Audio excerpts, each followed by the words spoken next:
Visitor. The following incident occurred last Sunday. I was in my study typing an email for work when I fancied I heard a noise coming from my kitchen. I disregarded it. The house in which I live is old and strange noises were not uncommon. Not 5 minutes later, I heard the noise again. It was a clicking of some sort. I broke out into a cold sweat. It was the sound of the back door unlocking. I opened my desk, pulled out my revolver, and closed the drawer. I stood up and quietly made my way to the door of my study. I carefully opened the door and stepped into the hall. Darkness greeted me, thick and awful, a shroud hiding whomever was lurking in my house. Then again, the darkness was my protector as well. Knowing my house like the back of my hand, I didn't bother turning on the lights. If someone truly was here, I wanted to get the jump on them. I moved down the hall as silently as possible and listened as hard I could. Silence. Could I have been imagining things? As I mused over these points, a soft padding played its way from the direction of my kitchen to the other side of the house. No shoes or boots could make such a stealthy noise. Had the intruder removed his shoes before entering? The steps sounded lighter than a full-grown man's. They sounded like a child's footsteps or those of a large dog. At this point, I decided to call out. "Hello." I bellowed loudly, the volume of my voice causing me to recoil. "Get a hold of yourself, man," I whispered to myself. I yelled out again. "I am armed and the police are on their way." Stupid me. Why hadn't I called the police when I was in the study? I made my way to the kitchen, entered slowly and saw that I was very much alone. Everything seemed to be in its place, yet when I turned the lights on I had to choke down a scream. The back door I had double locked for the night only 2 hours before lay wide open. Adding to the horror, I discovered 2 sets of small, muddy barefooted prints leading to the stairs. I closed the door quietly. Who the fuck is in my house? I thought, my mind beginning to race, and how did they undo the locks? I decided I would follow the footprints, and a new sound impressed itself upon my ears. The sound of muffled conversation came from above. Whoever was in my house had made their way to the upstairs bedroom. I steeled my nerves and swallowed the lump in my throat. This was my house. Whoever was whispering in my bedroom was invading my privacy and threatening my safety. I had to deal with it. I made to the bottom of the steps, switched on the light and yelled, "Show yourself." Weighted silence greeted me. "I have a gun and I will use it." "Surrender yourself." My adrenaline began to pump, and no longer cautious, I took the stairs 2 by 2, slammed open my bedroom door, and leveled the gun at nothing. My large bedroom, the only room on the 2nd floor, was entirely empty. I looked at the floor, found the same footprints that were in the kitchen, only they stopped in the middle of the room. My blood ran cold. I checked the closet and under the bed, but there was no one to be seen. Was I going mad? I made my way back into hall when the door suddenly slammed closed behind me. I shouted in terror and bounded back down the stairs, through the kitchen, and into my study. I slammed the door and locked it tight. I collapsed in my chair and passed out. Footsteps. I awoke just in time to hear them pad their way down the stairs, across the kitchen and, to my horror, stop outside my study door. Locks seemed powerless to stop these entities, and I waited for the knob to turn. Instead, I heard something that chilled my blood. A voice whispering in the hall. A horrible voice belonging to someone no longer alive. My heart pounded. My blood froze in my veins. My lips moved and my throat uttered a gibbering mess. The doorknob began to turn, the locks disengaging as if by magic. The door creaked open slowly. Nothing. Emptiness. Darkness. I feared I had gone truly mad. Then again the sounds of footsteps, but this time going away from my study. The back door opened and closed, leaving me in deafening silence. After what seemed like an eternity, I stood and shakily made my way to the kitchen. The light was still on and nothing seemed out of order. The back door was closed and I could see that the lock was again engaged. Looking around, I noticed a piece of paper on the table. I moved closer, picked up the note, and began to laugh horribly. It read, "Sorry, wrong house." Knock Knock is a scary story about a young boy and his sister who are left home alone when their parents go out for the night. It is based on an urban legend. As their mother was leaving, they told her children not to open the door under any circumstances. If anyone knocks, don't answer it, she told them. But the boy and his sister didn't pay attention to their mother's warning. They thought she was being too careful. They figured they could take care of themselves in any situation. About an hour after the parents left, the kids heard a knock, knock, knock on the front door. They decided to ignore it, but again, they heard knock, knock, knock. It happened again, and it grew louder each time. Eventually, the girl couldn't stand it anymore, and she told her brother she was going to answer the door. When the boy reminded her of their mother's warning, the girl just wouldn't listen. Again, they heard the knock, knock, knock on the door. Finally, the sister went downstairs. Her brother lay on the sofa watching TV. He heard his sister's footsteps walking down the stairs. He heard her asking loudly, "Who is it?" He heard her open the lock on the front door. Then he heard only silence. He lay there for a while, listening for any noise, but heard nothing. Eventually, he started getting scared. His sister still hadn't returned. He was afraid to call out to his sister, so he sneaked out the back door and made his way to their neighbor's house. When he went into their house, his neighbor was watching the local news channel on TV. The news anchor on TV was talking about a murder.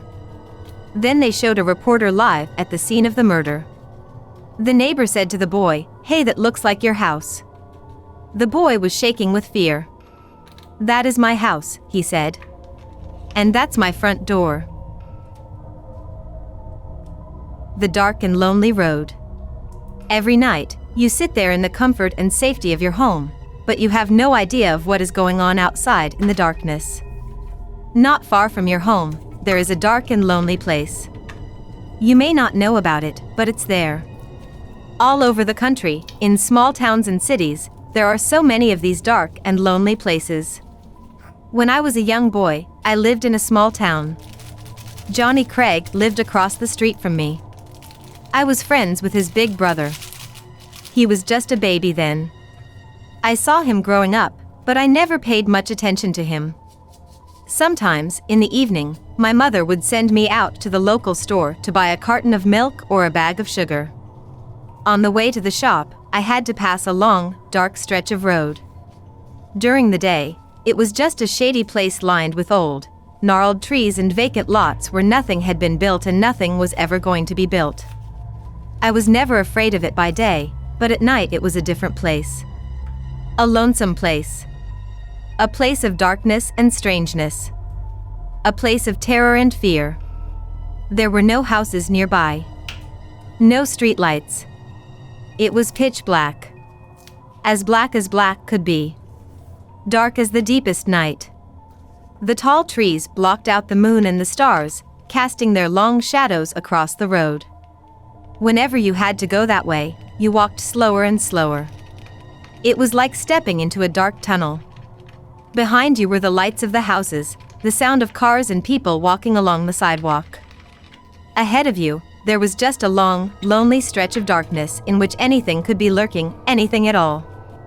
Every time I had to pass that place at night, I would dread it. I kept hoping somebody would come along, so I wouldn't have to walk alone. But nobody ever came. As I walked along that dark stretch of road, I would keep my eyes fixed on the trees, half expecting to see something or someone lurking there in the darkness. Perhaps it was the bogeyman. My mother had often told me about the bogeyman and how he waited in dark places for boys and girls who strayed from the path. Perhaps it was a child predator. My mother had also warned me about evil men who tried to lure children with the promise of candy and puppy dogs. Perhaps it was something else. Something worse.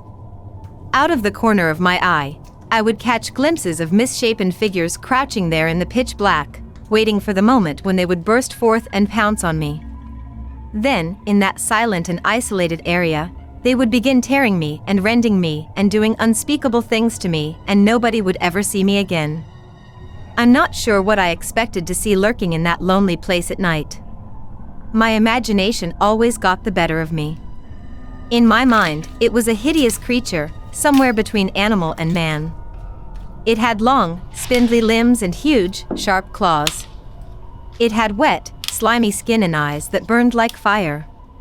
I imagined it hiding in the branches of those old trees, dropping down without a sound and stalking the unwary boys and girls who passed along the dark and lonely road at night.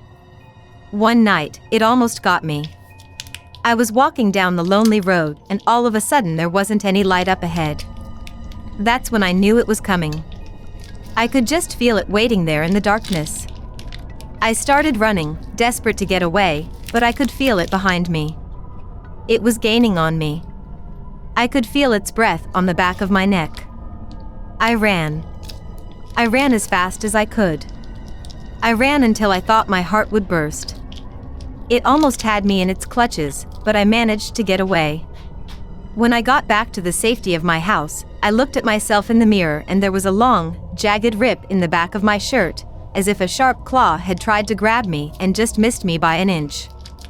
That scared me real bad, and afterwards I hated going down that lonely road more than ever. Some night I won't come back, I warned my mother. She just laughed and told me not to be silly. There's something out there in the dark, I told her. There's nothing there in the dark that isn't there in the light, she assured me. What do adults know about the world? Grown-ups think they know everything. They place their trust in what they read, but they only read what is reported in newspapers and on TV. They drive around in their cars and never have to walk anywhere at night. They don't know what goes on out there in the dark, in the wretched, lonely places where no light ever shines and the darkness hangs like a cloud on the ground and no bird ever sings.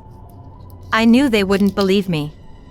I knew there was nothing I could say to convince them that something or someone lived down there, among the trees, on that dark and lonely stretch of road. As I grew older, I gradually forgot about the lonely road. I got taller, I went to high school, I started playing football, I learned to drive, and I started dating girls. The years passed by and somehow I forgot about the thing that lurked there in the darkness.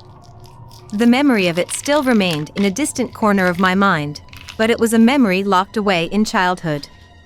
The years passed by, but I never thought about the other kids who had to walk down that dark and lonely road at night. 3 days ago, Johnny Craig went missing. He lived across the street from me. I was friends with his big brother. He was just a baby then. I saw him growing up, but I never paid much attention to him. Not until he went missing. They found him in the trees on that dark and lonely stretch of road. His body was torn and ripped and crushed, almost beyond recognition. The police said he had been mauled by some kind of animal. The moment I heard about it, I knew what happened. Johnny Craig had been murdered by the thing my childhood fears had created. The thing I had conjured up in my imagination. I had left it on that dark and lonely stretch of road. I had left it there to wait for some scared little boy who happened to be walking home one dark night, a little boy who couldn't run as fast as I could run. After that, the town cut down the trees and put up streetlights. That stretch of road isn't dark and lonely anymore. The thing that lurked there is gone now. It's gone somewhere else, where the people are unsuspecting, to some other small town. A small town like yours, where it will wait again, just as it did here. It will wait for some other frightened little boy or girl to come along. It's only a matter of time. The Rat King is a spooky creepypasta story about a girl who finds rats in her apartment. By the beginning of October 1997, Ashley Gross was sure there were rats in her apartment. More than once, tiny rat droppings had greeted her on her white linoleum bathroom floor. She found one of her dish towels all chewed up into ribbons on the same morning she found a bent fork outside of her bedroom door. Ashley shuddered at the thought of a rat so near to her bedroom before pondering this strange new behavior. She'd never actually had rats before. Ashley wanted traps. The snappy kind. At the hardware store, she went for a brand name. Victor Easy Set Traps. A 12-pack, on sale for $25. Ashley set the traps in various corners of her apartment, sneaking one beneath the kitchen sink, one in her closet and one in her cupboard. However, all of them went unsprung until November 1st, when Ashley woke up to find the small corpse of a rat broken in the metal vise of one of her traps. Strangely, though, the rat had been picked clean of its meat. The term rat king is used to describe a gigantic tangle of rats, all knotted together by their tails.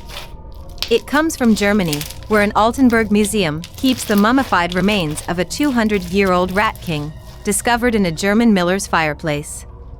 It consists of 32 rats in total.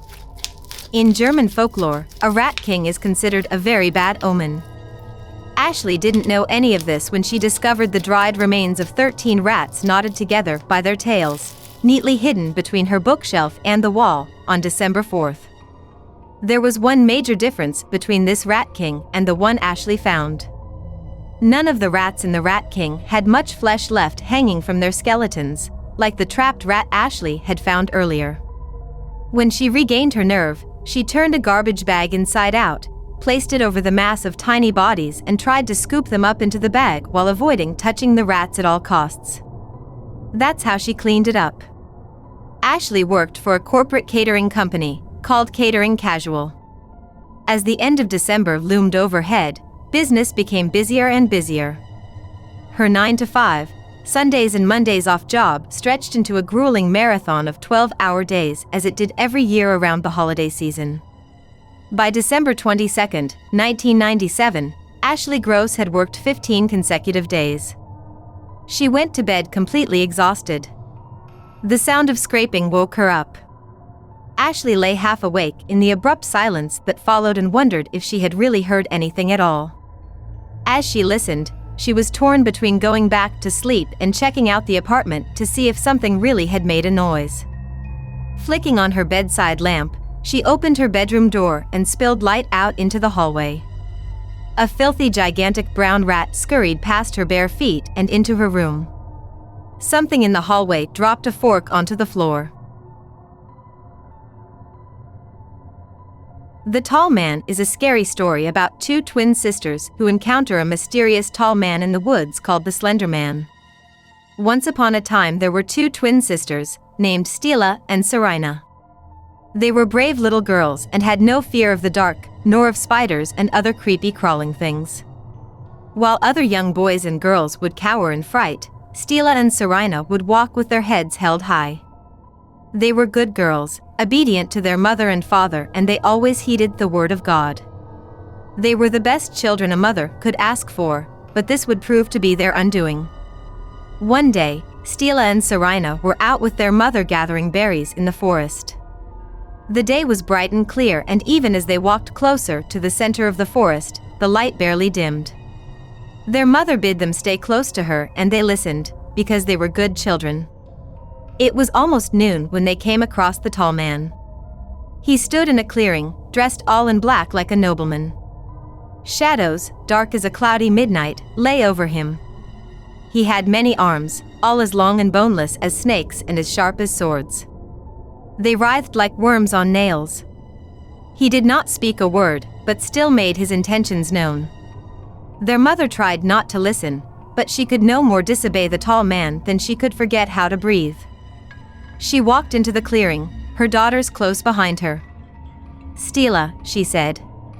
"Take my knife and draw a circle on the ground, big enough to lie in." Stila, who was not afraid of the tall man, nor frightened by the quiver in her mother's voice, obeyed without question. "Serena," the mother said.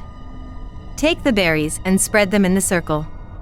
Crush them underfoot until the juice stains the earth." Though Serena wondered why her mother would ask her to do such a thing, she obeyed, because she was a good girl. "Stila," the mother said.